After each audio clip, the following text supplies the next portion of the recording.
Well, welcome back to CLSB Politics. Sean Briscoe speaking. Going to talk about shop a little bit today. It's Sunday. It's a beautiful day. A lot of people probably out there knocking on doors, and I guarantee over the next 4 weeks, a lot of people are going to be knocking on doors. And I want to talk a little bit about that because it's most of what I do and what I have done for years. So, what is a field program? Well, there's basically two types of field program. There's a whole bunch of targeting and stuff. I'll talk a little bit about that, but the basic two, there are two types, okay? And the first, and they are digital and analog. There's a huge difference, okay? So the digital is what you would see today. It usually involves a smartphone with an app that tells you which doors to knock on, and that comes from a CRM that's somewhere in the cloud.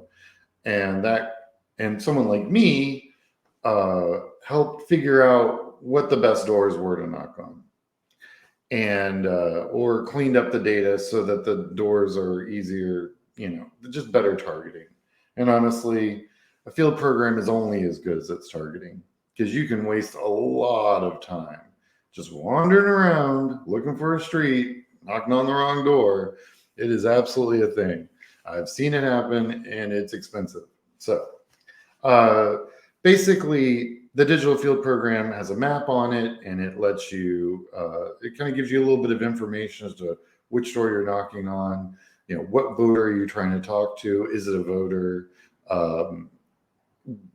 Age. You get the other registered voters in that household if they've been targeted. A good field program, even if they're not targeted, would have those in there. And that way, when you have the age of somebody, and there's a 63-year-old woman, and obviously a woman in her 60s walks up, well, you know that this is probably the person. You go, so hello, my name is Sean. I like when I work with volunteers in digital field programs, I think that it works well for them. It works very good for mass canvassing because you can cut turf. And okay, real quick, turf is the geographical area that you want to canvass, right? And in that turf, you're going to have a map. It's going to have a bunch of little dots on it. So that turf is unique to that canvasser, that group of canvassers. And that turf will have its own little name. And that name will be like a 10 or 11 digit number. So kind of like it's an ID. So they go out and they knock on the doors and they put their little information in, 1 to 6, blah, blah, blah. Do they like Kamala? Do they like Trump? That kind of stuff. And then it all gets thrown into a CRM, which is a big database management system that I look at, and I can tell a lot from a digital field program from the CRM side. I can tell how many doors an hour you're hitting. What's the gap between each door? Because what happens when you put the information, it gets committed, it goes to the CRM, that gets a time date stamp. So what's great about digital field programs is also a lot of them have GPS monitoring of the canvasser. That's really it's a good efficiency marker. It's a good safety marker. It's also a really good way to catch canvassers that might be BSing their numbers. People are people. We work in a human world, so you got to deal with that. So so there's the GPS factor, and some CRM, some field programs allow you to communicate with other canvassers that maybe like a road over or whatever, and say, hey, I'm going to take this block next. You want to take that one, and then we'll just meet in the middle kind of thing. It's really, really good for efficiency. And that's a digital field program in a nutshell. There's a few other bells and whistles they can have. Some have an AI built in where they'll automatically cut turf so that so that as you're walking, it's using the best route possible in the area that you're operating in, and it'll just build the turf for you. It's brilliant. It's very sexy for a person like me. It's like the hottest stuff ever, because that means that it'll only show available doors anyway. It's only going to be doors in your universe. So people could literally walk out their front door and start hitting doors. I don't even have to cut the turf. It's brilliant. Anyway, So that's digital in a nutshell. It's an app that talks to a database management system that also talks to the app and gives information back and forth. And it's very clean, very quick. We don't kill any trees. Very operational. It's awesome. Analog. So analog is what I started doing when I first started working in campaigns back in a million years ago in the 19s, which these days makes me a dinosaur because, no one, there's like a couple people I work with on a regular basis that started doing this in any date that involved a 19 in the year. The rest of them have retired. So there's just not many people who have a lot of familiarity with analog field programs, and they can come in different shapes and sizes. So when I first started, we used 3x5 cards on like a ring. And so those 3x5 cards was actually put through an old, inkjet when inkjet was brand new, but you could still do mail merges and stuff. So we'd take the voter reg, do all the IDing, put it in a spreadsheet, and then do a mail merge onto each of those 3x5 cards. As long as you keep them in that order by road and number, so you do road number, you sort road number first, then road name, and then when you do that, it'll come out in alphabetical order by road and in numeric order by road. So that's the secret sauce to analog field programs. So we would put them on these 3x5 cards. And so that chunk with the ring through it, so it all stayed together. Sometimes it was in those little mini binders. That's your turf. You go and you walk and you make your little notes and turn your Linux page and you look, okay, you got to go to that number. You go and knock on that door, and you turn pages and you can write on the back of the cards too for more room for notes. But when we do the mail merge, we also include what registered voters are in there, and if we do have an age, we usually put that. And there's a thing called like 1D, 2D, 3D, 4D. Not all states you can do this with. In Texas, you can. And that's keeping track of how many primaries they voted for in the last 4 cycles, so 8 years. And each time they vote in a Democratic primary, it's a D. Each time they vote in a Republican primary, that's an R. So if you're like only targeting D4s, that's going to be the hardcore of the hardcore. They haven't missed any primaries in 8 years, which means it's not going to be any young voters because they haven't been able to vote in enough cycles to even get to 4D. So I like doing Ds, and then I also do DRs, which is like people who switch hit in primaries. And I'll be honest to tell you, the reason they switch hit is because in some places, the Democrat's not going to win.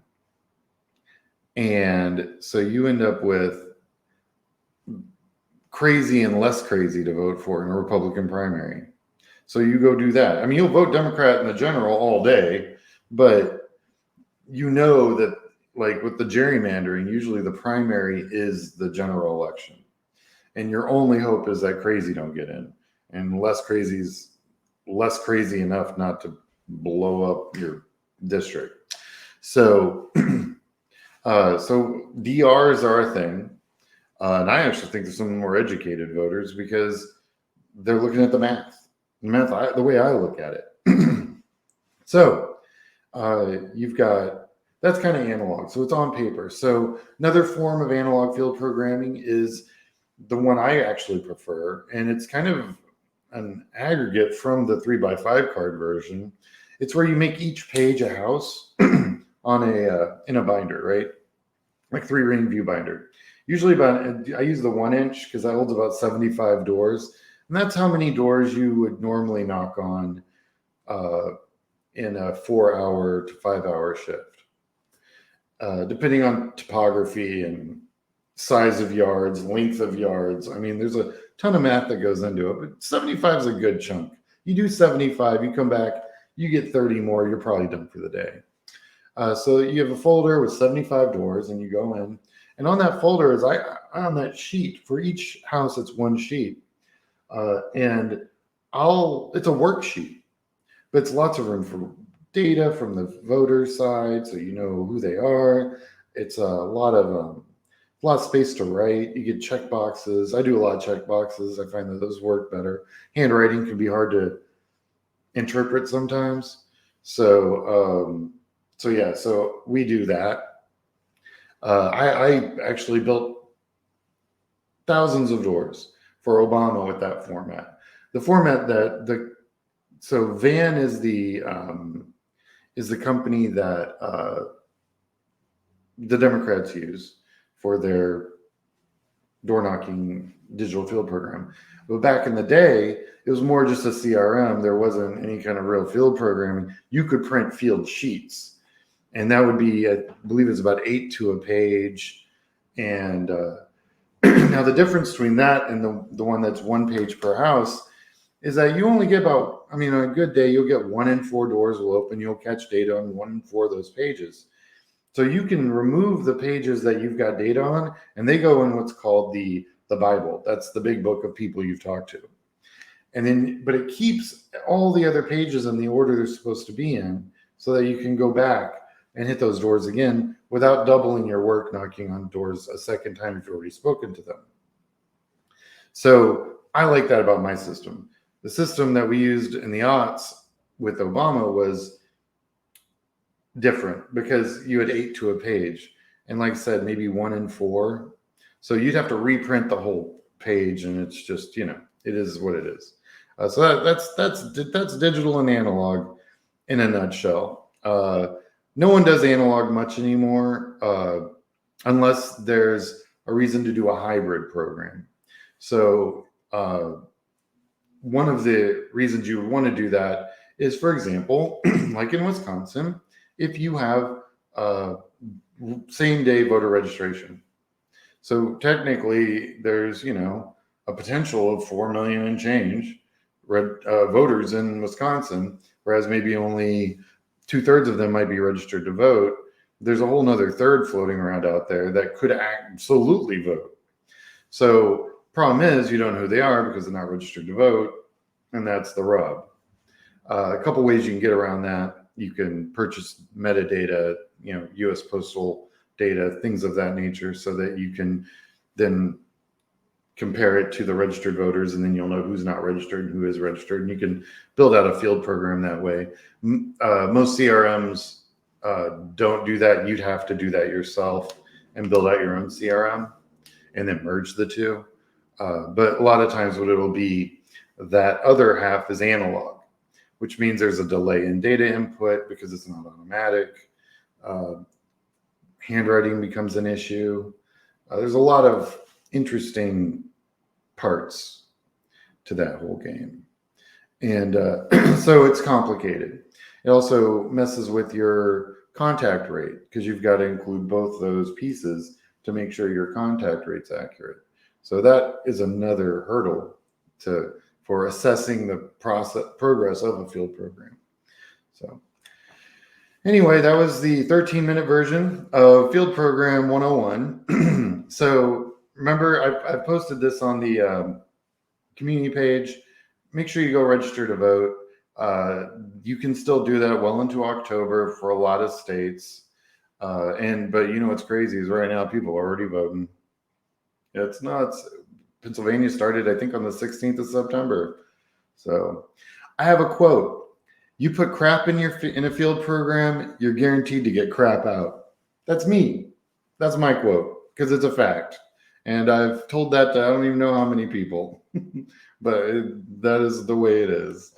Thank you for watching. Check your voter status, like and subscribe. If you'd like to support the work of this channel, we have a PayPal account at CLSP Politics.